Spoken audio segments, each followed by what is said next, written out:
Hello, fam. Hello, fam. Hello, fam. Hello. It's Leva Styles, and I'm here to help you be the best version of you. And today, I want to share with you the 5 reasons why I love strength training. I love strength training. A lot of women in my age group that grew up, 70s and 80s may have been taught that we just focus on cardio and that's the best way to help lose weight. I was kind of in that space. I wouldn't say I was taught that, but that's really what I saw all around me until I got later in my 20s. And I want to bust that myth that that is not the truth, that we're still in that space. And you're probably not seeing that much nowadays. If you're watching social media at all, you'll see that there's more of this direction of building strength versus just doing cardio. Cardio is still very much important, but here's my reasons why I love strength training. Number 1, calories. I can consume many more calories with strength training. Strength training requires an additional amount of protein because muscles need protein to build. Now, I'm not just saying I get to consume an additional amount of an additional amount of calories just because I want to consume an additional amount of calories. No, it's like I am able to consume it and not worry about it. When I was focused on cardio more than strength training, I felt like I was always monitoring my calories. With strength training, you're supposed to consume an additional amount to make sure you're fueling those muscles. Now, if you're ever interested in how many calories you should be consuming per day, I'll put a link below, but you want to go to calculator.net. I think it's calculator.net. And they have different types of calculators. You want the calorie calculator. It'll ask you for your age, weight, and your gender, and how sedentary you are. So if you're saying, I only work out once a week, then it will put you in a different range than if you're saying you work out 5 times a week. Now, it doesn't say anything about strength training. It's just how many workouts do you do. But I'm just giving you this concept or this point of interest so that you can go and check it out so that you really kind of know how many calories you should be consuming. And the more that you work out or the more that your body is running like a machine, the more you can consume. Now, having said that, anytime you start on some sort of fitness path, there are 2 things that you want to do. One is you do want to operate at a caloric deficit. A caloric deficit is really going to put that dent in and kind of motivate you to get in that right space. With any program that I've started with fitness trainers, they've always put me in a caloric deficit first and then moved you into, okay, once you're managing that for about 4 to 6 weeks, if you're more into the strength space or if you want to gain a little bit more, then you can start to add calories back. But start with the caloric deficit, and that's what that calorie counter, or I should say that calorie calculator, will get you started with. So do that first and then adjust your calories. But once you get into that space of lifting weights, it's not something you have to worry about. And that's because you're consuming more protein, or you should be consuming more protein. And actually, everybody should be consuming more protein. You should be consuming anywhere from 0.7 grams to 1 gram of protein for your weight or your target weight. So for example, if I am 130 pounds, or that's my target weight, I should be consuming around 130 grams of protein. That's hard to do. I'm working on it. Give yourself grace and don't always try to reach those goals. But if you are constantly moving and burning calories, then that's where you want to be. Getting back to what I was saying, I do not have to continue to look at my caloric intake because I know my body is being fueled the way it needs to be fueled with the proteins and the right amounts of food. So that's number 1. That's number 1. Number 2. Number 2 ties more into physical longevity, and I would say long-term quality of life. I know that you lose 3 to 8% of muscle for every decade. Doesn't sound like a lot, But when you think about it, it just adds over time. So let's just say you lose 5% of muscle in your 20s. Tack onto that another 5%. So it's not like you just lose the 5% and you get it back. No, year after year after year, and I shouldn't say just year, but if we look at it from a decade perspective, in your 20s, 5%, in your 30s, 10%, in your 40s, 15%, and it goes on. And I'm just saying the average 5%. You could be losing more than that if you're very sedentary, you're not working out all the time. So you don't want your body to get into that space. Well, it has to figure out how to build muscle, and it takes longer to do that. Your body has memory. And so by me training my body now, when I get into my 60s, which by the way, when you get into your 60s, that rate of muscle loss increases. And oh, by the way, there are a lot of things that come with that aren't so great. You are at a higher risk of injury. You are at a higher risk of involuntary muscle loss, involuntary strength loss, potentially increase in insulin resistance. So it is very important that you include some sort of muscle building strength training or even resistance training into your routine so that you can maintain that. And that's what I'm looking for in terms of longevity and health.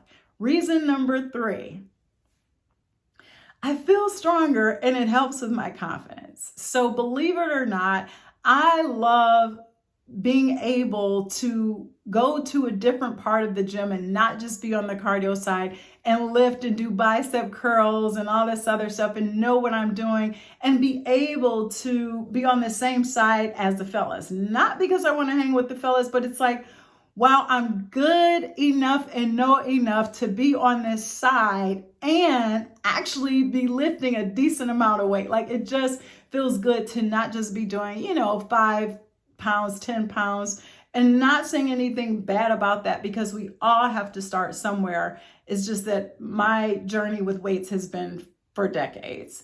So for that reason, and when it comes to the day-to-day, it kind of gets back to that physical longevity. If we have to move something in the house and my husband can't do it alone or just needs assistance because it's a bulky item, I know that I can assist with it. I don't have to worry about, oh my goodness, we got to call someone. I can assist with it, at least right now. So that's the other exciting thing about lifting weights. The 4th reason is I enjoy it. I really do enjoy it over cardio. There are some cardio activities that I absolutely love. Like I loved Zumba, but I was doing it and it just really messed with my knees and whatnot.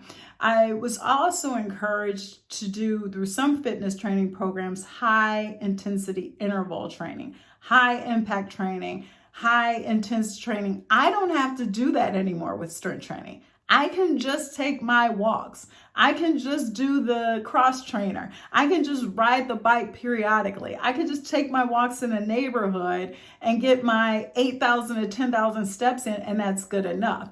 Now, I'm not saying you should not do cardio. You really should be doing cardio. And again, getting back to those of you that are just starting off with trying to lose weight, you definitely want to start with 1, a caloric deficit, and then 2, making sure you're getting a decent amount of cardio in. You have to build that endurance for your heart. So you're not going to be good at strength training if you're not doing some sort of cardiovascular. But for me, I don't prefer HIIT training. I absolutely hate it. And that's when you do 30 seconds slow, then you ramp up and go 30 seconds fast. Or that's when you do 1 minute slow and then 1 minute at a high pace. It's kind of that CrossFit training. And that's not something that I really enjoy. And at my age, at 50, it's a little harder on my joints to be doing burpees and jumping up and down. Doesn't work for me. And so when I started to realize that the strength training is actually working and I could cut back on my cardio, because for a while I had to kind of, I was doing both. I was like, let me do the strength training. I'm not sure what works better, cardio or strength training. And then I started to see the heavier I lifted, the less that I needed to do cardio. So I don't have to do cardio as much or at the intensity that I was doing it before. And I love that because I never liked cardio other than my Zumba people. All right. And there might be some other cardio courses, but for the most part, it hasn't been something fun for me. Reason number 5, and my favorite reason, my top reason is strength training has given me the body that I'm interested in having, the body that I desire. Let me explain that to you. When I was growing up, I was always a string bean, very small.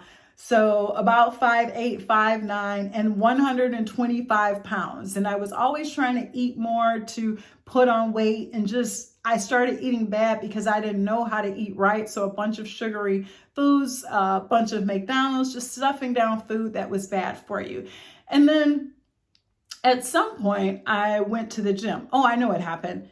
Every year when I first got married, I gained 7 pounds every year. So that was for the first 4 years of my marriage, I was gaining 7 pounds. I ended up, so then I was like 150 something pounds, but I started getting nervous and going, what is this going to look like in 10 years? And so that's when I started hitting the gym. That's when I started hitting weights more often. I had some weight training based on a company that I was with. They show you a little bit about doing kind of cables and whatnot. But I really didn't get into weight training until like my 4th year of my first marriage. And that's when I was like, okay. And then I started watching, how men were getting muscular and ripped. And I'm like, this has to be the case for me too. And that's when I started. Now, fast forward till about like 4 years ago, like 2019, 2020, my body was changing because I was in my mid 40s, and I was having a lot of injuries from Zumba. I was not as focused on strength training. I was thinking that Zumba was the way to go, and I'm not really sure why. I just pivoted into that space, and because of my injuries from Zumba, I just didn't want to stop. But I was like, okay, I can't really lift heavy. I just can't lift heavy because my knees are messed up. And so why even do it if I'm not going to even like enjoy it? And so I started to pull back from that. But in time, and I needed some physical therapy because I ended up impacting my knees through the amount of Zumba and whatnot I was doing, the joint movement and all that. But anyway, once I got through the physical therapy and just kind of relearned my body, then it was like, okay, I'm going to get back to this. And it took several years to get back to it the way that I know I should be back to it. And I'm happy to say that I'm back in that space today. Not perfect by any means. I can't do a squat anymore because my body is so tight. I can do a partial squat, but that's about it. But I'm able to see that progression. And that's really what it's about. It's that progression. And we're not about that perfection, right? So just see what it is you can do. But anyway, I digress. When I was at Skinny Mini back several years ago, I was able to get some curves in my body because of the weights. And I started lifting heavy. That's when I first started doing squats and lunges. And please, for you younger ladies, if you are in your 20s, 30s, please learn how to do squats and lunges the right way so that you do not have the knee injuries that I have from probably poor form, which also is further impacted by certain cardio. So please make sure you are doing the exercises correctly. However, keep doing the exercises because it really does help with your overall body composition. You can change your body composition through lifting weights. If you look around and you see someone at the gym, or maybe you just see someone on social media and you're like, wow, I love their body. Find out what it is they're doing. Most of them will tell you, they'll post it. Find out what it is they're doing and follow their routine. What I saw way back even before recently was the women that had the figures and the shapes that I wanted. and I'm sorry, but I love striations. I love seeing people that have kind of, a ripped look. You don't need to look manly, but I like to see definition. That's what I'm looking for. And so if I'm not looking for I'll say Jane Fonda, just straight up and down body, then I'm not going to just be looking in the rooms where they're doing step or where they're doing the bike. If it's someone fit in there that's ripped and she's doing the bike and then she's going over to the weights, that's what I'm looking for. So find the body type, even in your age group or around your age group, that's what it is you want, and see what it is they're doing and mimic that. Now, I do have to add one more thing. Please make sure that you are eating well with this. What I am learning in my 50s is it's all about what it is we eat. I am watching my intake of alcohol. I'm on a sugar-free journey. I'm more focused on eating whole foods than processed foods.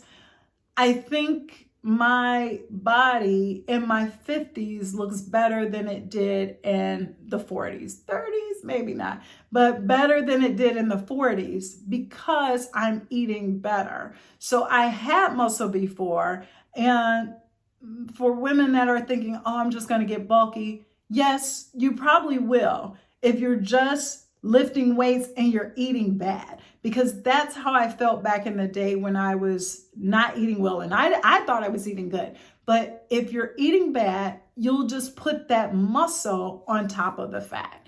And that's how we get bigger. That's how we get these big arms. And that's just something that I've learned over time. So I hope this was helpful for you. And if you think it would be helpful for someone else, please share it. Please share it. Please like and subscribe. And until later, I'm Leva Styles, helping you be the best version of you.